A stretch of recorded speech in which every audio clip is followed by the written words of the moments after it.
മലയിലെ പ്രസംഗം സ്വർഗീയ സൗഭാഗ്യങ്ങൾ ഭാഗം 2. മലയിലെ പ്രസംഗം തുടരുന്നു. അതേ സ്ഥലവും അതേ സമയവുമാണ്. ജനക്കൂട്ടം മുമ്പത്തേതിലും അധികമുണ്ട്. വഴിയരികിൽ ഒരു മൂലക്കിരുന്ന റോമാക്കാരനായ ഒരാൾ പ്രസംഗം കേൾക്കാൻ വളരെ തത്രപ്പെടുന്നുവെങ്കിലും ജനക്കൂട്ടത്തെ ശല്യപ്പെടുത്തുന്നില്ല. ഇറക്കം കുറഞ്ഞ കുപ്പായവും വ്യത്യസ്ത രീതിയിലുള്ള വേഷവിധാനവും കൊണ്ട് എനിക്കയാളെ മനസ്സിലായി. സ്റ്റീഫനും ഹെർമാസും ഇപ്പോഴും പൂർവ്വസ്ഥാനത്ത് തന്നെയുണ്ട്. ഈശോ പതുക്കെ നടന്ന് തൻ്റെ സ്ഥാനത്ത് ചെന്നു നിന്ന് പ്രസംഗം ആരംഭിച്ചു. ഞാൻ ഇന്നലെ പറഞ്ഞ കാര്യങ്ങളിൽ നിന്നും നിയമത്തെ ഇല്ലാതാക്കാനാണ് ഞാൻ വന്നിരിക്കുന്നതെന്ന് നിങ്ങൾ വിചാരിക്കരുത്. അത് ശരിയല്ല. എന്നാൽ ഞാനും ഒരു മനുഷ്യനാകയാൽ എനിക്ക് മനുഷ്യൻ്റെ ദൗർബല്യങ്ങളെപ്പറ്റി അറിയാം. നിയമം അനുസരിക്കുമ്പോൾ തന്നെ അന്ധകാരമയമായ അഗാധ ഗർത്തങ്ങളിലേക്ക് കണ്ണുകൾ പായിക്കാതെ പ്രകാശമാനമായ ഉന്നതങ്ങളിലേക്ക് നിങ്ങളുടെ ആത്മീയ നയനങ്ങൾ അയക്കണമെന്നാണ് ഞാൻ ആഗ്രഹിച്ചത്. എന്തുകൊണ്ടെന്നാൽ ശിക്ഷയോടുള്ള ഭയം നിങ്ങളെ 10-3 ഭാഗം പിന്നോട്ട് വലിക്കുമ്പോൾ അസന്നിഗ്ധമായ ഒരു സമ്മാനത്തോടുള്ള അഭിനിവേശം 10-7 ഭാഗം നിങ്ങളെ മുന്നോട്ട് നയിക്കും. ഇതിൽ നിന്നും മനസ്സിലാവുന്ന ഒരു കാര്യം വിശ്വാസമാണ് ഭയത്തേക്കാൾ ഫലപ്രദം എന്നാണ്. നിങ്ങൾ പൂർണ്ണമായും ദൃഢമായും വിശ്വസ്തത പുലർത്തണമെന്നാണ് എൻ്റെ ആഗ്രഹം. അപ്പോൾ 10-7 10-10 ഭാഗവും നിങ്ങൾ സത്യമുള്ളവരായി തീരുകയും സ്വർഗീയമായ ഏറ്റവും വിലപ്പെട്ട സമ്മാനം കരസ്ഥമാക്കുകയും ചെയ്യും. നിയമത്തിൽ അണുവിട മാറ്റം പോലും ഞാൻ വരുത്തുകയില്ല. സീനായിൽ വെച്ച് ഇടിമുഴക്കത്തിൻ്റെ അകമ്പടിയോടെ ഇത് നൽകിയത് ആരാണെന്നറിയാമല്ലോ. പരമോന്നതൻ തന്നെ. ആരാണ് ഈ പരമോന്നതൻ? ത്രിയേക ദൈവമാണത്. അവിടുന്ന് ഈ നിയമം എവിടെ നിന്നും എടുത്തു? തൻ്റെ ചിന്തയിൽ നിന്ന്. അവിടുന്ന് അത് എങ്ങനെയാണ് നൽകിയത്? തൻ്റെ വചനത്തിലൂടെ. അവിടുന്ന് അത് എന്തിനു നൽകി? തൻ്റെ സ്നേഹത്തിൻ്റെ ഫലമായി. നിയമം കൊടുക്കുമ്പോൾ ത്രിത്വം സന്നിഹിതമായിരുന്നുവെന്ന് നിങ്ങൾക്ക് മനസ്സിലാക്കാവുന്നതാണ്. ദൈവത്തിൻ്റെ ചിന്തയോടും സ്നേഹത്തോടും എക്കാലത്തും വിധേയത്വം പുലർത്തിയിരുന്ന വചനം ആ ചിന്തയുടെയും സ്നേഹത്തിൻ്റെയും പേരിലാണ് സംസാരിച്ചത്. ഇങ്ങനെയെങ്കിൽ ഞാൻ എന്നെ തന്നെ വഞ്ചിക്കുമോ? ഇല്ല, അതെനിക്ക് കഴിയുകയില്ല. എന്നാൽ എനിക്കെല്ലാം ചെയ്യുന്നതിന് കഴിവുള്ളതിനാൽ ദൈവികമായ നിലയിൽ അതിനെ പൂർത്തീകരിക്കാൻ എനിക്ക് കഴിയും. മനുഷ്യർ ചെയ്യുന്നത് പോലെയല്ല അത്. നൂറ്റാണ്ടുകളായി ശ്രമിച്ചിട്ടും അവർക്കതിനെ പൂർത്തീകരിക്കാൻ കഴിഞ്ഞില്ലല്ലോ. അവർ അതിനെ മനസ്സിലാക്കാൻ പ്രയാസവും പൂർത്തീകരിക്കാൻ കഴിയാത്തതാക്കുകയുമാണ് ചെയ്തത്. വാസ്തവത്തിൽ അവർ ചെയ്തത് സ്വന്തം താല്പര്യങ്ങൾക്ക് അനുസൃതമായി തങ്ങളുടെ ചിന്തകളെ അതിൽ കടത്തിവിടുകയായിരുന്നു. അവർ അങ്ങനെ ദൈവദത്തമായ പരമപരിശുദ്ധ നിയമത്തെ ശ്വാസം മുട്ടിച്ചു കൊല്ലുകയും നിർജീവമാക്കി കുഴിച്ചു മൂടുകയുമാണ് ചെയ്തത്. ഹിമപാതം, ശിലാപാതം, വെള്ളപ്പൊക്കം എന്നിവ തുടർച്ചയായി ഏറ്റുകൊണ്ടിരിക്കുന്ന ഒരു മരത്തിന് വളരാൻ കഴിയുമോ? ഇല്ല, അത് നശിച്ചു പോവുകയേ ഉള്ളൂ. ഒട്ടേറെ ഉന്നത തലങ്ങളിൽ നിന്നുള്ള ഹിമപാതത്താൽ ശ്വാസം മുട്ടി ധാരാളം പേരുടെ ഹൃദയങ്ങളിൽ ദൈവിക നിയമം മരിച്ചു പോകുന്നു. ഈ ഉപരിതലങ്ങളെ നീക്കം ചെയ്ത് നിയമത്തെ പുനരുദ്ധരിക്കാനാണ് ഞാൻ വന്നിരിക്കുന്നത്. ഞാൻ അതിനെ ഒരു നിയമം എന്നതിലുപരി ഒരു രാജ്ഞിയാക്കും. രാജ്ഞിമാർ നിയമങ്ങൾ പ്രഖ്യാപിക്കുന്നു. അത്തരം നിയമങ്ങൾ അവരുടെ സൃഷ്ടിയാണ്. അവ രാജ്ഞിമാരെക്കാൾ മികച്ചവയല്ല. നേരെ മറിച്ച് ഞാൻ നിയമത്തെ രാജ്ഞിയുടെ പദവിയിലേക്ക് ഉയർത്തുന്നു. ഞാൻ അതിനെ പൂർണ്ണമാക്കുന്നു. ഞാൻ അതിനെ കിരീടമണിയിക്കുന്നു. അതിൻ്റെ മുകളിൽ സുവിശേഷപരമായ ഉപദേശങ്ങളുടെ ഹാരമണിയിക്കുന്നു.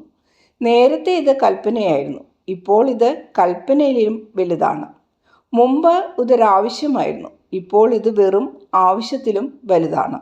ഇപ്പോൾ ഇത് പരിപൂർണതയാണ്. ഞാൻ അവതരിപ്പിക്കുന്ന രീതിയിൽ ഇതിനെ സ്വീകരിക്കുന്ന ആൾ ഉടനെ തന്നെ ഒരു രാജാവായി തീരുന്നു. എന്തുകൊണ്ടെന്നാൽ അവർ പൂർണ്ണത പ്രാപിക്കുന്നു.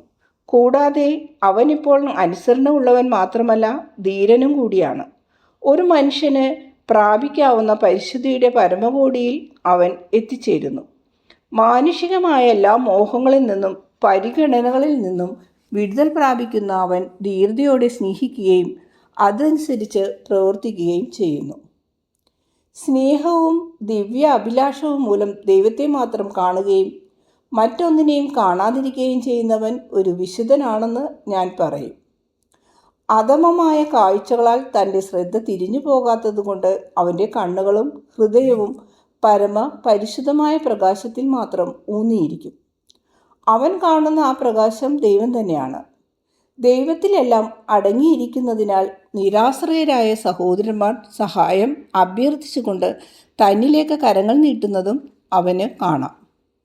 ദൈവത്തിൽ നിന്നും കണ്ണെടുക്കാതെ തന്നെ വിശുദ്ധനായ മനുഷ്യൻ ശരണാർത്ഥികളായ തൻ്റെ സഹോദരന്മാരുടെ കാര്യത്തിൽ ശ്രദ്ധ പതിപ്പിക്കുന്നു. ശരീരത്തിനും ധനത്തിനും ഭൗതികമായ സുഖസൗകര്യങ്ങൾക്കും എതിരായി അയാൾ പ്രവർത്തിക്കുന്നു. മറ്റുള്ളവർക്ക് സേവനം അർപ്പിക്കുന്നു. ഒരു വിശുദ്ധൻ ദരിദ്രനോ അപ്രാപ്തനോ ആയിരിക്കുമോ? അല്ല, അയാൾ അങ്ങനെ ആയിരിക്കുകയില്ല. വിശുദ്ധൻ യഥാർത്ഥ ജ്ഞാനവും ധനവും സമ്പാദിക്കുന്നതിൽ വിജയം വരിക്കുന്നു. അതിനാൽ അയാൾക്കെല്ലാമുണ്ട്. തനിക്കുള്ളത് യഥാർത്ഥത്തിൽ ഉള്ളതാകയാൽ അയാൾ ഒരിക്കലും ക്ഷീണിതനാവാതെ എപ്പോഴും ഉത്സാഹത്തോടെ പ്രവർത്തിക്കുന്നു. കൂടാതെ അയാൾ എപ്പോഴും പരിപോഷിപ്പിക്കപ്പെടുകയും ചെയ്യുന്നു. ഈ ലോകത്തിൻ്റെ ദുഃഖങ്ങളെക്കുറിച്ച് അറിയാവുന്നതുകൊണ്ട് സ്വർഗീയമായ ആഹ്ലാദം അയാൾ മറ്റുള്ളവർക്ക് കൊടുക്കുന്നു. അയാൾ ദൈവത്താൽ പരിപോഷിപ്പിക്കപ്പെടുകയും ദൈവത്തിൽ ആഹ്ലാദം കണ്ടെത്തുകയും ചെയ്യുന്നു. ആ മനുഷ്യൻ ജീവിതത്തിൻ്റെ യഥാർത്ഥമായ അർത്ഥം കണ്ടെത്തിയ ആളായിരിക്കും. നിങ്ങൾക്കറിയാവുന്നതുപോലെ ഞാൻ നിയമത്തെ മാറ്റിമറിക്കുകയോ അംഗഭംഗപ്പെടുത്തുകയോ ചെയ്യുന്നില്ല. മാനുഷികമായ സിദ്ധാന്തങ്ങൾ കൂട്ടിക്കലർത്തി ഞാനതിനെ ദുഷിപ്പിക്കുകയും ചെയ്യുന്നില്ല. നിയമത്തെ പരിപൂർണമാക്കുകയാണ് ഞാൻ ചെയ്യുന്നത്. നിയമം എന്താണോ അവ പ്രകാരം തന്നെ ആയിരിക്കണം. അവസാന ദിവസം വരെയും അത് അങ്ങനെ തന്നെ ആയിരിക്കണം. അതിലെ ഒരക്ഷരമോ കൽപ്പനയോ മാറ്റിക്കൂടാ. അത് പരിപൂർണതയാൽ കിരീടമണിയിക്കപ്പെട്ടിരിക്കുന്നു. രക്ഷ പ്രാപിക്കുന്നതിന് നൽകപ്പെട്ടിരിക്കുന്ന പ്രകാശം അത് സ്വീകരിച്ചാൽ മതിയാവും. ദൈവവുമായി സത്വരമായ ഐക്യം പ്രാപിക്കുന്നതിന് ഞാൻ നൽകിയിട്ടുള്ള ഉപദേശപ്രകാരം ജീവിക്കേണ്ടത് ആവശ്യമാണ്. വിശുദ്ധന്മാർ അസാധാരണക്കാരാകയാൽ ഞാൻ സംസാരിക്കുന്നത് സാധാരണ ആത്മാക്കളോടാണ്, ആത്മാക്കളുടെ കൂട്ടത്തോടാണ്. അതുകൊണ്ട് പൂർണ്ണത പ്രാപിക്കുന്നതിനുള്ള കാര്യങ്ങൾ തനിക്ക് അറിഞ്ഞുകൂടാ എന്ന് ആരും പറയാൻ ഇടവന്നുകൂടാ. എന്നാൽ ഞാൻ പറഞ്ഞിട്ടുള്ള എല്ലാ കാര്യങ്ങളെക്കുറിച്ചും ഇത് ഓർമ്മയിൽ വയ്ക്കുക. ഈ കൽപ്പനകളിൽ ഏറ്റവും നിസ്സാരമെന്ന് തോന്നുന്ന ഒന്നിനെപ്പോലും തള്ളിക്കളയുന്നവൻ സ്വർഗരാജ്യത്തിലെ ഏറ്റവും നിസ്സാരനായി പരിഗണിക്കപ്പെടും. ഈ കൽപ്പനകളെ അവഗണിക്കുന്നതിന് മറ്റുള്ളവരെ പ്രേരിപ്പിക്കുന്നവൻ സ്വയമേവവും ഇങ്ങനെ പ്രേരിപ്പിക്കപ്പെടുന്നവരാലും ഏറ്റവും നിസ്സാരനായി പരിഗണിക്കപ്പെടും. നേരെ മറിച്ച് വാക്കുകൾ കൊണ്ടെന്നതിനേക്കാൾ തൻ്റെ ജീവിതം കൊണ്ട് പ്രവൃത്തി കൊണ്ടും മറ്റുള്ളവരെ ദൈവിക നിയമങ്ങൾ അനുസരിപ്പിക്കാൻ പ്രേരിപ്പിക്കുമ്പോൾ അവൻ ദൈവരാജ്യത്തിലെ ശ്രേഷ്ഠനായി തീരും.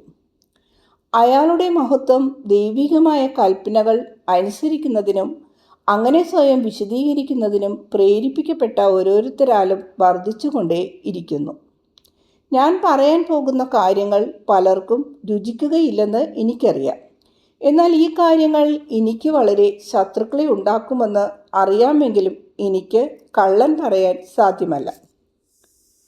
പരീശന്മാരും ശാസ്ത്രിമാരും കൂടി മോശമായും അന്യായമായും നിർവചിച്ച് നിങ്ങളെ പഠിപ്പിച്ചു വച്ചിരിക്കുന്ന നീതിയിൽ നിന്നും പൂർണ്ണമായും മോചനം പ്രാപിച്ച് നിങ്ങളുടെ നീതിയെ നിങ്ങൾ പുതുക്കുന്നില്ലെങ്കിൽ നിങ്ങൾ സ്വർഗരാജ്യത്തിൽ പ്രവേശിക്കുകയില്ലെന്ന് ഞാൻ അസന്നിഗ്ധമായി നിങ്ങളോട് പറയുന്നു. തങ്ങളുടെ ആത്മാക്കളിൽ കാര്യമായ യാതൊരു മാറ്റവും വരുത്താതെ തന്നെ സൂത്രവാക്യങ്ങളുടെ എണ്ണം വർദ്ധിപ്പിച്ചു കൊണ്ടിരിക്കുന്നവരും തങ്ങൾ നീതിമാന്മാരാണെന്ന് സ്വയം കരുതുന്നവരുമായ പരീശന്മാരെയും ശാസ്ത്രിമാരെയുംക്കാൾ യഥാർത്ഥമായും കൂടുതൽ നീതിമാന്മാരാവുന്നില്ലെങ്കിൽ നിങ്ങൾ സ്വർഗരാജ്യത്തിൽ പ്രവേശിക്കുകയില്ല. കള്ളപ്രവാചകരെയും വഴിപിഴച്ച വൈദ്യന്മാരെയും നിങ്ങൾ സൂക്ഷിച്ചു കൊള്ളുക. ആട്ടിൻകുട്ടികളുടെ വേഷത്തിൽ വരുന്നവർ അത്യാർത്തിയുള്ള ചെന്നായ്ക്കളാണ്. പരിശുദ്ധിയുടെ പരിവേഷവുമായി വരുന്ന അവർ ദൈവത്തെ പരിഹസിക്കുന്നു. സത്യത്തെ സ്നേഹിക്കുന്നു എന്ന് പറയുന്ന അവർ അസത്യത്തെയാണ് പ്രചരിപ്പിക്കുന്നത്. അവരെ പിന്തുടരും മുമ്പ് അവരെ പഠിക്കുക. മനുഷ്യന് നാവുണ്ട്, അത് ഉപയോഗിച്ച് അവൻ സംസാരിക്കുന്നു. കണ്ണുകൾ കൊണ്ട് അവൻ കാണുന്നു, അടയാളങ്ങൾ കാണിക്കുന്നതിനായി അവൻ കൈകൾ ഉപയോഗിക്കുന്നു. എന്നാൽ അവൻ്റെ അസ്തിത്വത്തെ കുറെ കൂടി സത്യസന്ധമായി സാക്ഷ്യപ്പെടുത്തുന്ന എന്തോ ഒന്ന് അവനിലുണ്ട്. അതവൻ്റെ പ്രവൃത്തികളാണ്. ഒരു മനുഷ്യൻ കള്ളനും രഹസ്യവേഴ്ചക്കാരനുമാണെങ്കിൽ അവൻ കൈകൂപ്പി പ്രാർത്ഥിക്കുന്നതിൽ എന്തു കാര്യം? ഭക്തിപൂർവ്വം പ്രാർത്ഥിച്ചിട്ട് നിങ്ങളുടെ കണ്ണുകൾ കാമാസക്തിയോടെ ഒരു സ്ത്രീയെ നോക്കുകയോ കൊല്ലുന്നതിനായി പ്രതികാരഭാവത്തോടെ ശത്രുവിനെ നോക്കുകയോ ചെയ്താൽ നിങ്ങളുടെ കപടഭക്തി കൊണ്ട് എന്താണ് പ്രയോജനം? നിങ്ങളുടെ നാവ് കാപട്യപൂർവ്വം സ്തുതിഗീതങ്ങൾ പാടുകയും തേനൂറുന്ന വാക്കുകളിലൂടെ മറ്റുള്ളവരെ വഴിപിഴപ്പിക്കുകയും മറ്റുള്ളവരെപ്പറ്റി ഏഷ്ണി പറയുകയും കള്ളസത്യം ഇടുകയും ചെയ്താൽ നിങ്ങൾ തരംതാണ ഒരു മനുഷ്യനായി തീരുകയില്ലേ? ദീർഘമായ കപട പ്രാർത്ഥനകൾ നടത്തുകയും ഉടൻ തന്നെ അയൽക്കാരനെ തേജോവധം ചെയ്യുകയും അവൻ്റെ വിശ്വാസത്തിന് ഉതപ്പുണ്ടാക്കുകയും ചെയ്യുന്ന നാവ് എന്തിനാണ്? അങ്ങനെയെങ്കിൽ ആ കൈകളും കണ്ണുകളും നാവും അസത്യജഡിലമാണ്. എന്നാൽ മനുഷ്യൻ്റെ സത്യസന്ധമായ പ്രവൃത്തികൾ, അതായത് അവൻ്റെ വീട്ടിലുള്ള പെരുമാറ്റം, ബിസിനസ് ഇടപാടുകൾ, അയൽക്കാരോടും വേലക്കാരോടുമുള്ള സമീപനം എന്നിവ യഥാർത്ഥ സാക്ഷ്യങ്ങളാണ്. ഇവൻ ദൈവത്തിൻ്റെ സേവകനാണ് എന്ന് അവ തെളിയിക്കും. മതത്തിൻ്റെ സൽഫലങ്ങളാണ് വിശുദ്ധമായ പ്രവൃത്തികൾ.